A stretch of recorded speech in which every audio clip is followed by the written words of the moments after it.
Hi everyone, this is Vikramaditya and welcome to my channel. ఇది నా ఛానల్లో second episode and ఈ రోజు సెషన్ లో మన topic love in a different view. ఈ 5 minutes వీడియోలో నేను మీతో డిస్కస్ చేసే విషయాలు ఈ రోజుల్లో ప్రేమ అనేది ఎలా ఉంది, అసలు లవర్స్ మధ్య ప్రాబ్లం ఎక్కడ వస్తుంది, దీనికి క్లియర్ కట్ సొల్యూషన్ ఏంటి అండ్ మన సోల్మేట్ ని మనం ఎలా ఐడెంటిఫై చేయగలం, ఒక మనిషిని ప్రేమిస్తే ఎలా ప్రేమించాలి అండ్ సో ఆన్. ఈ ప్రపంచంలో most interesting, most experienced and mostly discussed topic ఏదైనా ఉందంటే అది ఒక ప్రేమ మాత్రమే. మనుషులు లేని కథలు ఉంటాయేమో కానీ ప్రేమ కథలు లేని మనిషి మాత్రం ఉండడు. ప్రేమ మీద ఎప్పుడు ఏదో క్వశ్చన్ వినిపిస్తూనే ఉంటుంది. అసలు ప్రేమ అంటే ఏంటి, ఎక్కడ మొదలవుతుంది, ఎలా ఉంటుంది అండ్ ఎప్పుడు ఎండ్ అవుతుంది? నా వరకు నేను ఫస్ట్ ఎక్స్పీరియన్స్ చేసిన love is from my parents, mom and dad. నేను ఎప్పుడు అనుకుంటూ ఉంటాను, మనల్ని స్వచ్ఛంగా ప్రేమించేది మన తల్లిదండ్రులు, మనం స్వచ్ఛంగా ప్రేమించేది మన కన్న పిల్లలని. కానీ ఈ relation maximum one side love లో ఉంటుంది, ఆర్యలాగా అనమాట, feel my love. Now coming to the love between a boy and a girl, ఇది మాక్సిమం కన్ఫ్యూజింగ్ గానే ఉంటుంది. నాకు తెలిసి క్లారిటీ 99% మెంబర్స్ ఉండదు. మన టీనేజ్ స్టార్ట్ అయినప్పటి నుంచి మన మనసులో ఎప్పుడు ఒక క్వశ్చన్ రైజ్ అవుతుంటది, who is my soulmate, where is he or she. ఈ రోజుల్లో మాక్సిమం లవ్ ఎలా ఉందంటే, మన కంటికి అందంగా గౌతమ్ మీనన్ సినిమాలో హీరోయిన్ లాగా ఒక అమ్మాయి కనిపించిన, పూరి జగన్నాథ్ సినిమాలో హీరో లాగా ఒక అబ్బాయి కనిపించిన ఒక్క క్షణంలో మనసు పారేసుకుంటాం. దెన్ తనని ఇంప్రెస్ చేయడానికి చిన్న చిన్న గిఫ్ట్స్ ఇవ్వడం, ఫేస్బుక్ లో మెసేజ్ పంపడం, వాట్సాప్ లో ఇమేజ్ షేర్ చేసుకోవడం, నైట్ అంతా ఫోన్ లో బాతకాన్ని కొట్టడం, దెన్ ఒక మంచి రొమాంటిక్ మూమెంట్ చూసి ప్రపోజ్ చేయడం. ఇప్పటి వరకు ఖచ్చితంగా హ్యాపీగా ఉంటాం, ఎందుకంటే తను నాకే దక్కాలి అనే ఇంటెన్షన్ తో మనకు నచ్చినా నచ్చకపోయినా తనకి నచ్చినట్టే మనం ఉంటాం. అలాగే తన కోసం అన్ని విషయాలు తెలుసుకోవాలి అనే ఇంట్రెస్ట్ కూడా యాడ్ అవడంతో ఖచ్చితంగా ఇప్పటి వరకు హ్యాపీగా ఉంటాం. ఇప్పుడు అసలైన సినిమా స్టార్ట్ అవుతుంది, ఫోన్ ఎంగేజ్ వస్తుంది, ఎవరితో మాట్లాడుతున్నాం. అప్పట్లో రోజంతా సో చెప్పేవాడు, ఇప్పుడు ఇంకేంటి ఇంకేంటి అంటున్నావు. ఇక్కడికి 6 గంటలకు వస్తాను, నన్ను ఎందుకు ఇంతసేపు వెయిట్ చేయించావు, ఎందుకు నాతో ఇంతకు ముందున్నంత ప్రేమ ఉండట్లేదు, నీకు నా మీద ప్రేమ తగ్గిపోయింది, బ్లా బ్లా బ్లా. ఇక మనం లైఫ్ అంతా కలిసి బతుకుతాం అని అనుకుంటున్న సమయంలో మన మనసులో ఇంకో కొత్త క్వశ్చన్ రైజ్ అవుతుంది. అదేంటంటే, అప్పట్లో హూ ఈజ్ మై సోల్మేట్ అని అనుకున్న క్వశ్చన్ ఇప్పుడు is he my soulmate or is she my soulmate అని అనిపిస్తుంది. ఇది కాస్త ఇద్దరి మధ్య ఉన్న దూరాన్ని పెంచుతుంది. ఇక క్లైమాక్స్, బ్రేకప్. ఇందులో లవ్ అనేది ఎక్కడుందో, ఎంత పర్సెంట్ ఉందో ఐఎమ్ నాట్ షూర్. అసలు ప్రాబ్లం అనేది ఎక్కడుంది అని అనలైజ్ చేస్తే నా వరకు లవ్ ని 2 phases గా డివైడ్ చేయాలి. ఫేజ్ 1, మనకి ఎవరైనా నచ్చితే మనం చేయాల్సిన మొదటి విషయం ప్రేమించడం కాదు, అనుమానించడం. వాళ్ళ కోసం ప్రతి చిన్న విషయం కూడా తెలుసుకోవడం, అలాగే వాళ్ళు మనకి అన్ని విషయాల్లో కంపాటబులా కాదా అని తెలుసుకోవాలి. అండ్ మెయిన్ థింగ్, వెయిట్ చేయాలి. ఒక మనిషి కోసం మనం పూర్తిగా తెలుసుకోవాలంటే మినిమం 6 months వాళ్ళతో మనం ఫ్రెండ్షిప్ చేయాలి. మనం చేసే మిస్టేక్ ఇదే, ముందేమో లవ్ ఇస్ బ్లైండ్ అని కళ్ళు మూసుకొని ప్రేమించేస్తాం, తర్వాత ఏమో లైఫ్ ఇస్ బ్లాక్ అని జీవితాంతం బాధపడతాం. అందరూ లవ్ ఇస్ బ్లైండ్ అంటుంటారు, అంటే పాపం ప్రేమ గుడ్డిదేమనుకుంటాం. But love is not blind, we are blind. మనమే కళ్ళు మూసుకొని ప్రేమించేస్తుంటాం. లవ్ అనే ఎమోషన్ ని దేవుడు సృష్టించాడు. దేవుడు ఏం సృష్టించినా ఒక ప్రాసెస్ ప్రకారం ఉంటుంది, ఏది కూడా ఇన్స్టెంట్ గా చేయలేదు.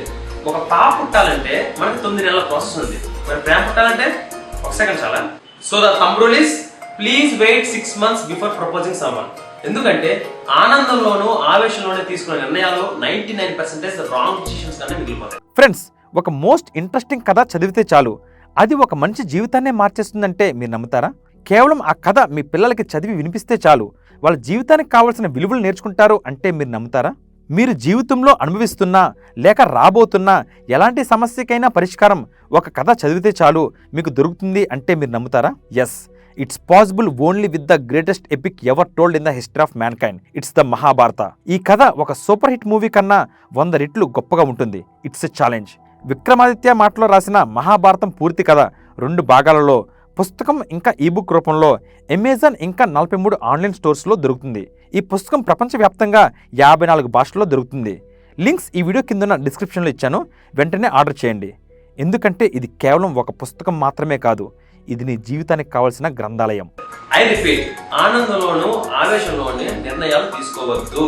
6 months తర్వాత తను నా సోల్మేటో కాదో ఎలా ఐడెంటిఫై చేయాలి అని అడిగితే, ఎవరు మన పక్కన ఉంటే మన పెదాలపైన చిరునవ్వు ఎప్పుడు ఉంటుందో, ఎవరు మన పక్కన లేకపోతే మన మనసు చాలా వెలుతుగా ఉంటుందో, ఎవరి దగ్గర అయితే ఎటువంటి భయం లేకుండా స్వేచ్ఛగా మన మనసులో ఉన్న ప్రతి చిన్న విషయాన్ని ఎక్స్ప్రెస్ చేయగలుగుతామో, ఎవరైతే మనలో ఉన్న లోపాలని ఎంచకుండా వాళ్ళు కంఫర్ట్ గా ఉంటూ మనల్ని కూడా కంఫర్ట్ గా ఫీల్ అయ్యేలా చేస్తారో దేర్ హీస్ షీఈస్ ఇక మీరు నిశ్చింతగా ప్రపోజ్ చేసుకోవచ్చు. లేకపోతే ఎవరైనా మీకు ప్రపోజ్ చేస్తే యాక్సెప్ట్ చేయొచ్చు. ఇప్పుడు phase 2. But remember, once propose చేసిన తర్వాత మాత్రం ప్రేమ తప్ప ఏమీ ఉండకూడదు. ఎదుటి వారిని అనుమానించడం ఉండకూడదు, అవమానించడం ఉండకూడదు, నిందించడం ఉండకూడదు, నిలదీయడం ఉండకూడదు, శాసించడం ఉండకూడదు, శపించడం ఉండకూడదు. అసలు నెగిటివ్ ఎమోషన్స్ కి చోటే ఉండకూడదు. మనం చూపించే కేరింగ్ లో, షేరింగ్ లో, సపోర్ట్ లో, ఎంటర్టైన్మెంట్ లో, ఎంకరేజ్మెంట్ లో, ఎవ్రీథింగ్ లో చిన్న స్వార్థం కూడా లేకుండా ప్రేమించగలగాలి. ఆ లవ్ లో ఫ్రెండ్షిప్ ఉంటుంది. ఏ లవర్స్ మధ్య అయితే ఫ్రెండ్షిప్ ఉంటుందో వాళ్ళ లవ్ ఎప్పటికీ ఫరెవర్ టుగెదర్ ఉంటుంది. అప్పుడే ప్రేమలో ఉన్న పవిత్రతను మనం ఎంజాయ్ చేయగలం. లవ్ ఎప్పుడు పెర్ఫెక్ట్ గానే ఉంటుంది, బట్ లవర్స్ పెర్ఫెక్ట్ గా ఉండలేరు కదా. ప్రతి ఒక్కరిలోనూ ఖచ్చితంగా ఏవో చిన్న చిన్న లోపాలు ఉంటాయి. అవి మనమే అర్థం చేసుకోవాలి. అదేదో 30 సెంటీమీటర్ స్కేల్ లాగా ఎంత పొడిగా ఉండాలి, 1 లీటర్ వాటర్ బాటిల్ లాగా ఇంత లెవెల్ వరకు ఉండాలంటే అలా. నేను చాలా మంది లవర్స్ ని చూశాను. పక్కన వాళ్ళ లవర్ ఉన్నప్పటికీ కూడా ఎవరో పరాయి వాళ్ళతో ఫీల్ అవుతుంటారు, ఒంటరిగా ఫీల్ అవుతుంటారు. కొంతమంది అయితే వాళ్ళ లవర్ ని ఏదో దయ్యాన్ని చూసినట్టు భయపడతారు. ఇంకొంతమంది అయితే ఇన్సెక్యూరిటీతో బతుకుతారు. అంటే ఇప్పుడు నేను తనకి నచ్చినట్టు లేకపోతే తను నన్ను వద్దనుకుంటారేమో అనే భయంతో బతుకుతారు. అలాంటి బ్రతుకు బతకడం కన్నా జీవితాంతం ఒంటరిగా మిగిలిపోవడం బెటర్. ఎదుటి వారిలో అందరికీ నచ్చిన విషయాన్ని మనం ప్రేమించడంలో ప్రేమేముంది? ఎదుటి వారిలో వాళ్ళలో వాళ్ళకు నచ్చిన విషయాన్ని కూడా మనం ప్రేమించడమే కదా ప్రేమ అంటే. అందమైన వాళ్ళని ప్రేమించడం కాదండి. ఎవరిని ప్రేమిస్తే మన జీవితాలు అందంగా మారుతాయో వాళ్ళని ప్రేమించాలి.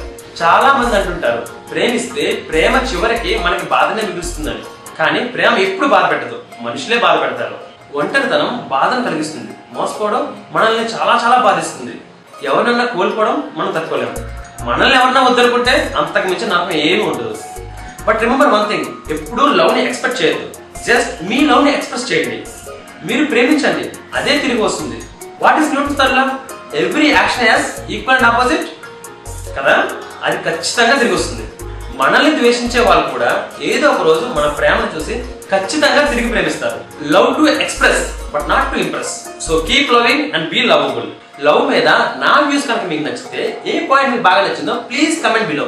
ఫ్రెండ్స్, నెక్స్ట్ ఎపిసోడ్లో కంటెంట్ వేరే లెవెల్లో ఉంటుంది. Don't miss it. నేను రాసిన మహాభారత పుస్తకాన్ని ఇప్పుడే ఆర్డర్ చేయండి. లింక్స్ ఈ వీడియో కింద ఉన్న డిస్క్రిప్షన్లో ఇచ్చాను. అలాగే ఇప్పటి వరకు నా ఛానల్ని మీరు సబ్స్క్రైబ్ చేసుకుని ఉండకపోతే వెంటనే సబ్స్క్రైబ్ చేసుకోండి. Till then take care. Bye.